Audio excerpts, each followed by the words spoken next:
Hello and welcome to the In Publishing podcast. My name is James Evelegh and I'm the editor of In Publishing. Our guest today is an expert in subscriptions marketing and lead generation. Georgina Rushworth is head of marketing at Pharmaceutical Press and has had a number of senior marketing roles over the last 20 years or so. Georgina tells us why it's important never to rest on your laurels. Never stop looking for better ways to do things. I think there's always a change to be made to improve the customer experience and get better results. She also outlines her approach to management. To create and articulate a vision and marketing strategy that feels compelling to my team and aligns with the business objectives, and then also to empower my team to create their own response to the vision. I don't want to be telling them to dot the I's and cross the T's. I want them to be able to own their own response to how we should achieve that. And tells us why having a head for figures is so important in subs marketing. Looking at the numbers and analysing the data, it has to be the best part of any subscriptions marketer's job, or it has in mine anyway. Just to see the impact that your idea or an idea you built has created. I think that's part of the joy. Amongst other things. But first, a quick word about our valued sponsors.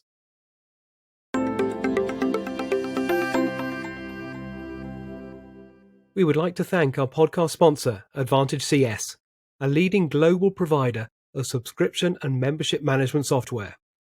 Capabilities include marketing, sales, payments, and customer relationship software for publishers, membership associations, and information providers. For more information, go to advantagecs.com.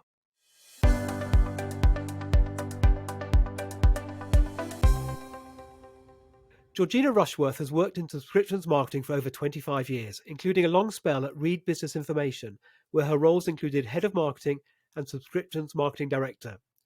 Since 2019, she has been Head of Marketing at Pharmaceutical Press, the publishing arm of the Royal Pharmaceutical Society.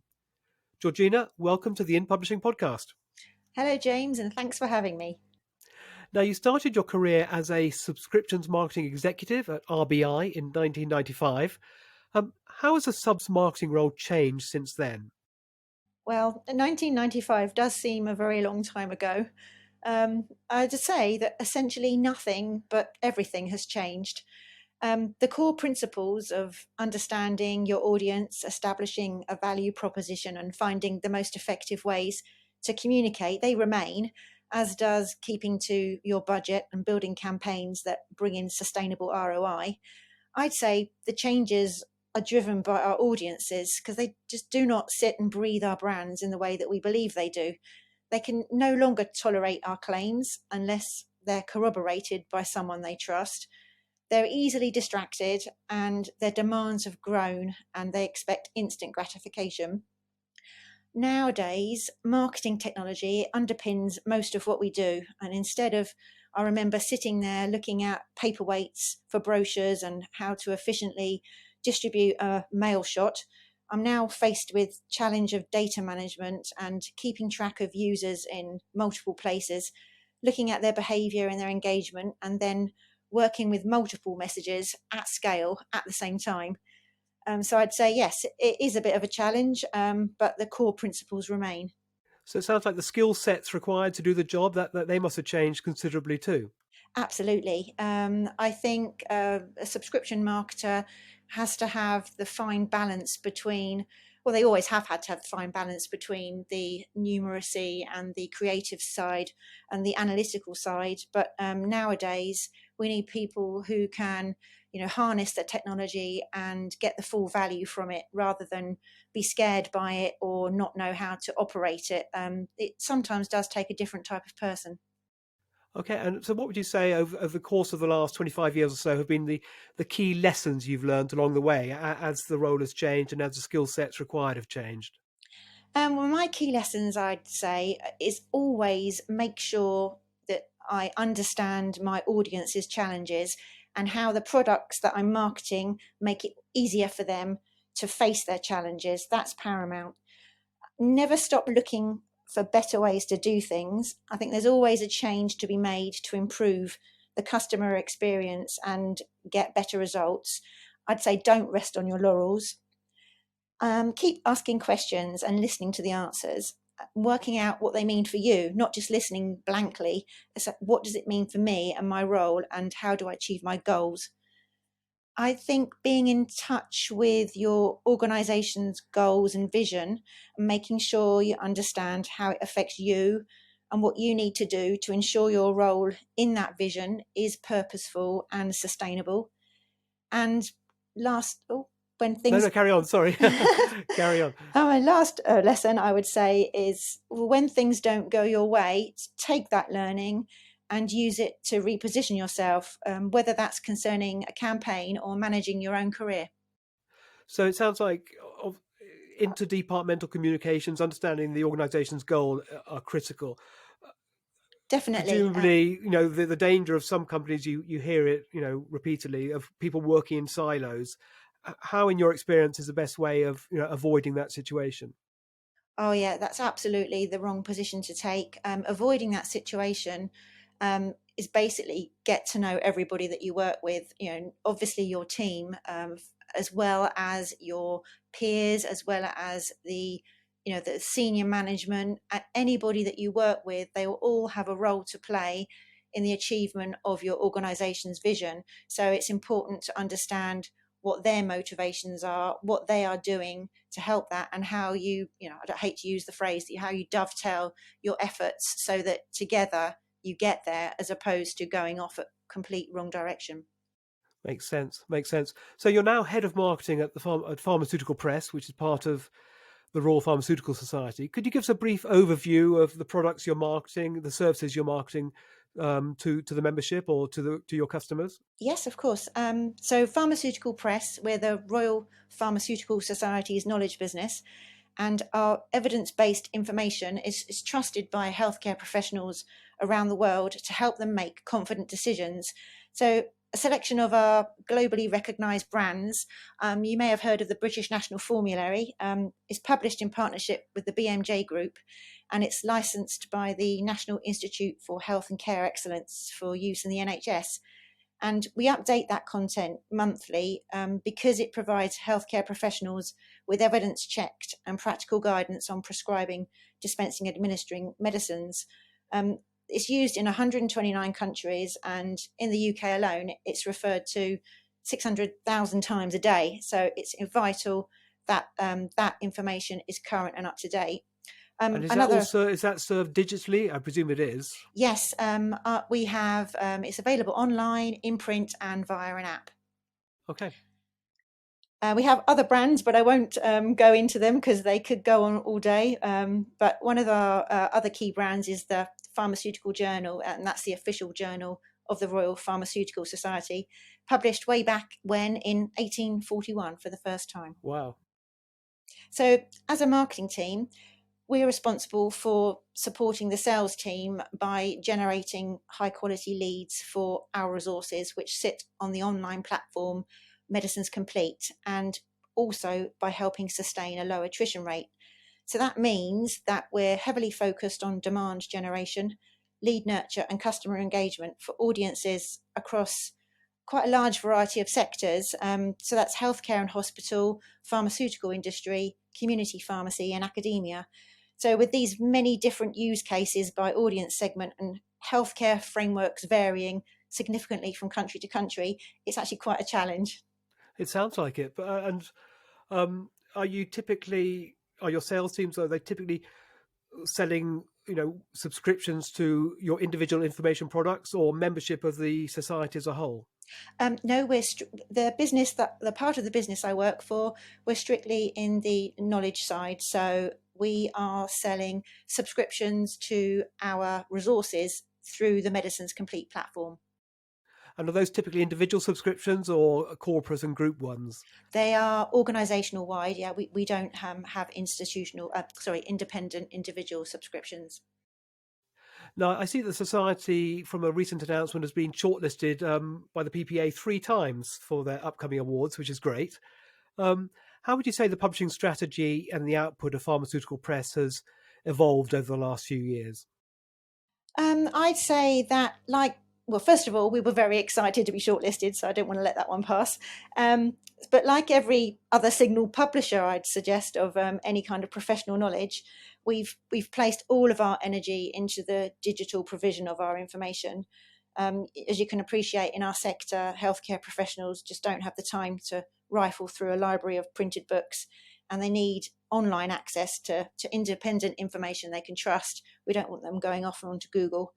So what we're looking for is to optimize all of our resources on the digital side, and connect with the benefits of digital distribution means that we can connect our content sets together, so people don't have to go into multiple texts. They can link from one to the other, and we've got various data tools such as the Stockley's interactions checker, which helps our customers or our users and healthcare professionals to check for interactions between drugs and food and other substances, and by connecting the content sets. So they're useful tools.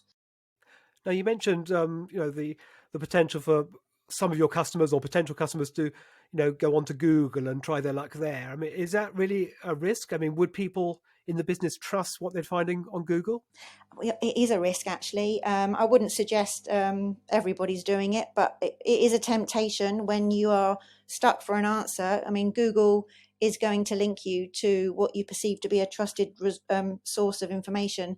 But obviously, we want to make sure that our information is accessible to anybody that needs to make those decisions.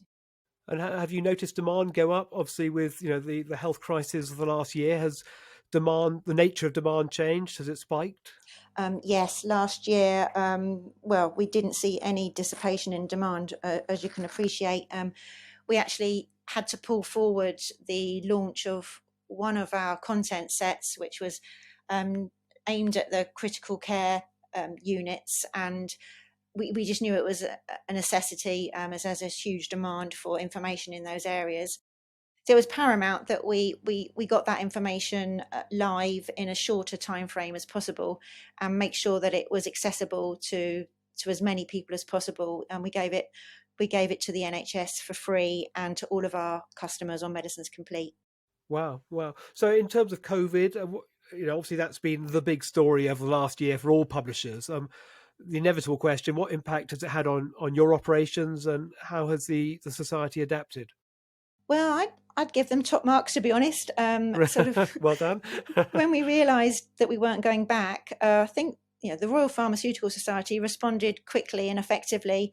We were gifted, the usual standard work from home kit. We had a Zoom account, and we were allowed monitors and keyboards. And I think the fact is our infrastructure was already set up for working remotely, because we all had a laptop and the IT systems supported that. So, we were good to go, essentially. And as I said, the only things that changed significantly were our publishing plans, and that was for due course. It had to be done. But yeah, like most other companies, we're still grappling with what that means.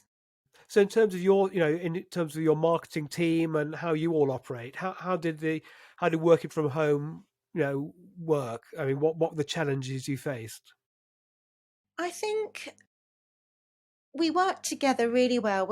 Most marketing teams are a social bunch, and we set up our own sort of group WhatsApp and Zoom chats, whether not just about work, but just normal conversation that you would have in the office, just to establish some level of normality, and just to keep in touch with each other. You go to work for those social interactions as well, and it's good to know the people that you work with properly. And so I'd say the team was great, and they responded really well. I've been through a period of changes in the team, so I've actually recruited 2 new people virtually. Funnily enough, they live close to each other, so they've met each other for lunch, and I still haven't met either of them. So Okay, so you actually recruited during the pandemic. yes, absolutely. And what was the onboarding, the training experience for you in that situation? I mean, because obviously you're not meeting them in person, you can't sit next to them and guide them in the normal way. So, how did that affect the onboarding process for those new team members? I guess from their point of view, it probably wasn't what they would prefer, because they don't get to, learn about the individuals. Because I've worked in the office, I know what it's like. I get the culture, and I carry that with me from my home office, whereas they haven't, and they have yet to get that far. So the difference is they haven't had the full experience. From my point of view, it's gone smoothly. I'm sure it probably would have been better if we'd have been face to face, but this is the situation we're in, so we're just making the most of it. And as soon as we get back to the office for however long a week that will be, we'll be able to do all the things that have been building up that we would have done, like go for lunch and meet each other. So yeah, they're mature enough to be able to handle it. And do you think will people welcome going back to the office, or do you think it'll be a hybrid situation? People doing more work from home, or do you think it'll be a full return? I think there's going to be a blending of office and home. The organisation is consulting with everybody. It's a mutually consensual arrangement that will be come to. Let's see, who knows? There's been no sort of mandate set in stone yet, but it's all been very consultative. Excellent. I mean, and your own personal views, do you see it being a mix, or what would you like to see? Oh, absolutely. I hope it is a mix. I have a 4-hour round commute, so Oh, right. that is not a sustainable way of life. Yeah. But yeah, I get work done at home, and I can, do the ideas generation and the relationship building in the office. So yeah, I'm looking forward to that blending. Excellent. So I think we might have already touched on it, but in your role as head of marketing, what are your objectives? You spoke a bit about lead generation. Can you give us a bit more detail on that? Yeah, so lead generation, it's making sure that, as I said, with the core principles of what we actually do, making sure any of our communications resonate with the audience that we have taken time to understand. We're just about to implement some marketing technology which will assist us do that better and at bigger scale. So that really is the core kind of objective of the team. But in terms of my objectives, as for my role, I feel that is to create and articulate a vision and marketing strategy that feels compelling to my team and aligns with the business objectives, and then also to empower my team to create their own response to the vision. I don't want to be telling them to, dot the I's and cross the T's. I want them to be able to own their own response to how we should achieve that. I want to raise the profile of our team by showcasing their great achievements, and just create change when it's needed and support that change when it's needed. And crucially, just make sure we support sales hit their revenue targets. So when you talk about a vision, is that a vision for the whole company or a vision for your marketing team? Oh, absolutely. My remit is the marketing team. It's my job to take the organisation vision and make that resonate with the marketing team. But you mentioned marketing technology. Without naming names, what is the purpose of the new technology, and what do you hope it might achieve for you?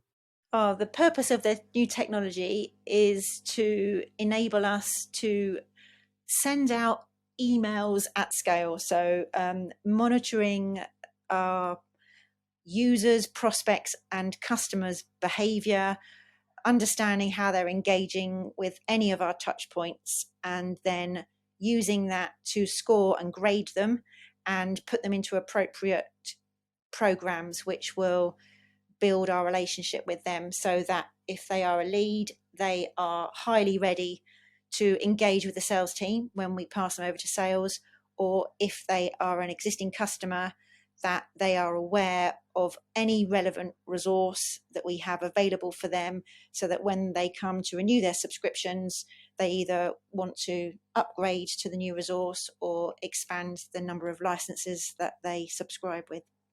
So is that very much part of articulating a customer journey, working out all the different you know touch points and the potential directions they might go in after those touch points? It absolutely is, yes. And that's being rolled out at the moment, is it? Yeah, it's been a very long, slow project, but finally, all of the teams that we need on board to make it happen are all focused on it. And touch wood, although I have none around me, we should have it live by the beginning or the middle of June. That's very exciting, isn't it? So It, that could be a step change in your operations. it absolutely will be, Yeah. yes. We have been looking forward to this moment. Excellent. Oh, the best of luck. Thank you. So in terms of the challenges you faced, presumably that marketing technology is part of meeting those. But what are the other challenges you face in doing your role? Well, I'd say because we're a new team, it's about establishing our role within the organisation. And, there's no forerunner to our role. So it's creating a precedent, which sometimes, it could be seen as an issue, but actually I find that highly motivating. So that's my first major challenge after marketing technology. I'd say another challenge would be access to audience insight because our audience is so vast and we've got multiple audience segments across the world. It's about harnessing any insights we have, or gathering them in the first place and making them work for us, which I'd say that's quite a big challenge. And will that be partly met by this new technology, or is that a separate issue? I don't think the technology is going to help me understand that. It'll make me understand the audience that already engages with us. Hmm. But I'm looking for the opportunity in the audience that we haven't yet reached. Okay. Okay. So what would you say are the main differences between, marketing for, what I call a mainstream B2B? I hope that's not mischaracterizing it, and academic and scientific publishing, which is where you're working at the moment. Yes, well, I guess I've got more experience in the mainstream side, but I would hazard to suggest that in academic and scientific publishing, there's absolutely no place for ambiguity. Um, Marketing communications have to be factual and reflect the values of our content. There's no getting away from that. I think with mainstream B2B, to use your phrase, I think you maybe can get away with a bit more. Oh, really? Okay. So, in what sense? More flowery language, exaggerated claims. I mean, what kind of things? Not naming any names again, but what kind of, from your past experience, what kind of things might other publishers have attempted, which academic publishers wouldn't try to? I'm not going to speak for all academic scientific publishers. I'm only from my experience, but I'd say mainstream. You can be more conceptual. You can paint a picture. I would absolutely not condone exaggerated claims. I'm not saying that. You could make it humorous. I can't imagine making any of my marketing humorous. I just think you've got more to play with a mainstream B2B message than you have with academic and scientific. Now, in your experience, what are the secrets of effective, subs membership marketing? You probably mentioned a few already, but what are the key do's, if you like, of being a successful subscriptions marketer? I don't think there are any secrets. I mean, I just go back to the core principles, which I mentioned at the beginning of our conversation. I think you just keep going, keep making changes, and adhere to the core principles, and success will come. Okay. And in terms of testing, that's presumably a large part of what you do? Yes, we will be able to do more testing when we have this marketing technology in place. But absolutely, that's fundamental to anybody wishing to make change. You have to have tested it first and introduce anything slowly. It's the only way we learn.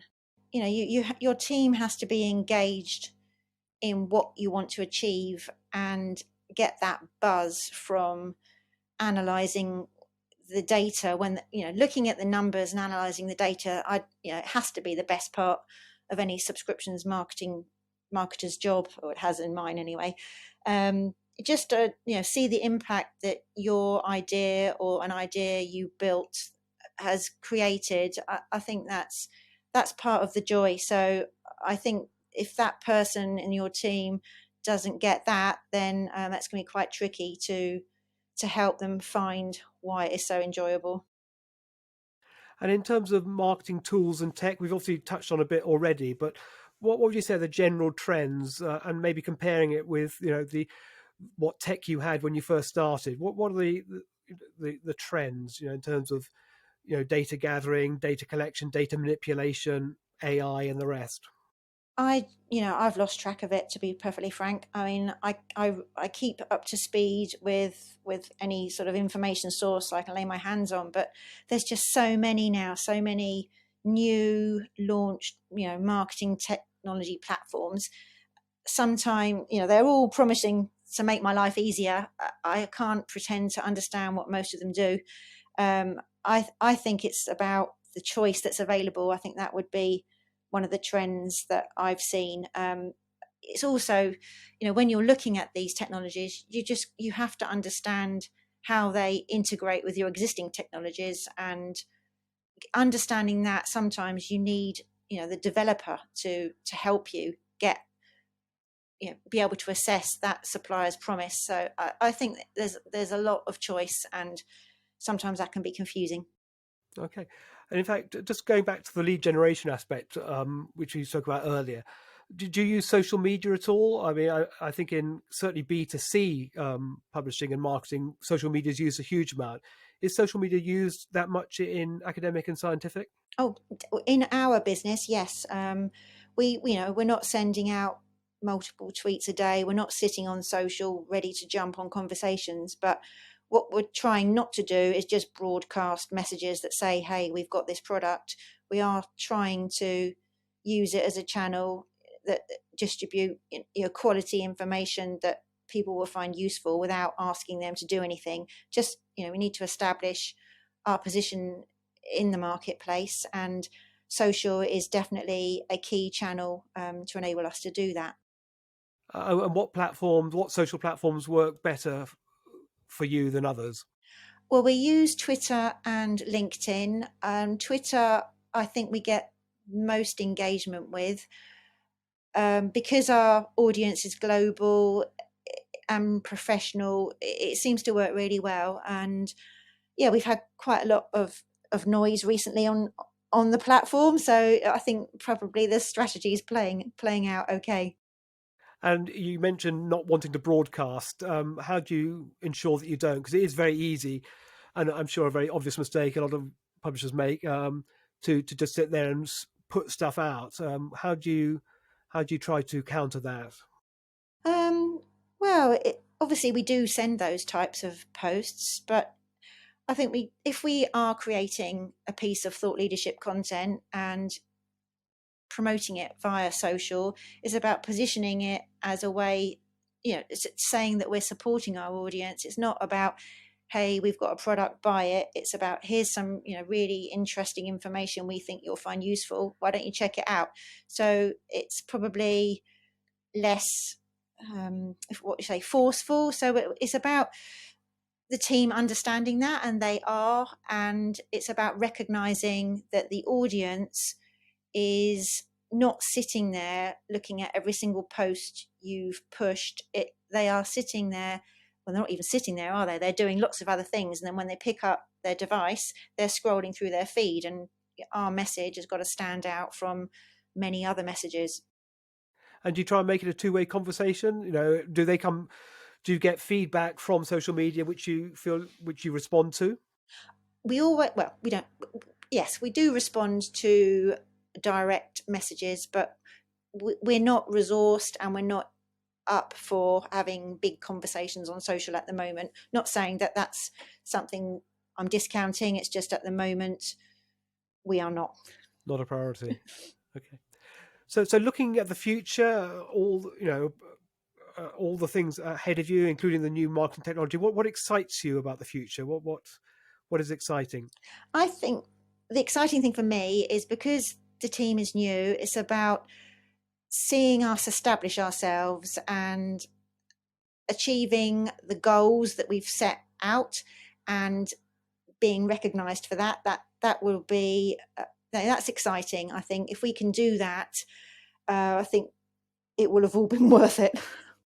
And finally, Georgina, outside of work, a question we ask all our guests on the podcast: how do you relax?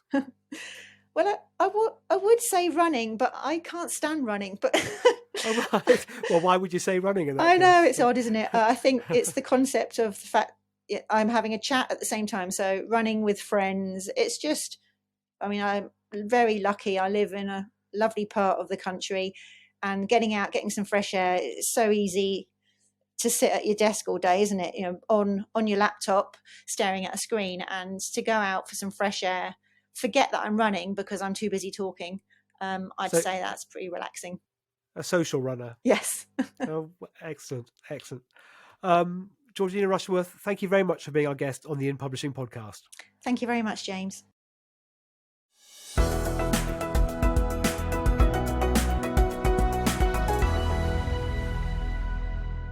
We would like to thank Advantage CS again for sponsoring this podcast. Advantage CS has been developing subscription management solutions for the information industry since 1979. The comprehensive functionality, adaptability, and scalability of its software helps leading publishers around the world manage their businesses more effectively. Find out more at advantagecs.com.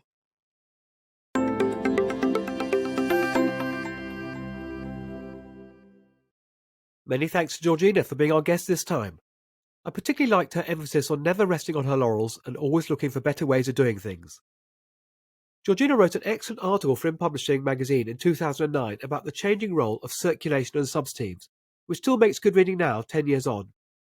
If you go to inpublishing.co.uk and search Georgina Rushworth, you will find it. We must see if we can get her to write another article soon. If you want to know more about Pharmaceutical Press, then check out their page on the Royal Pharmaceutical Society's website, rpharms.com. If you want to get in touch with us, we can be contacted on editorial@inpublishing.co.uk.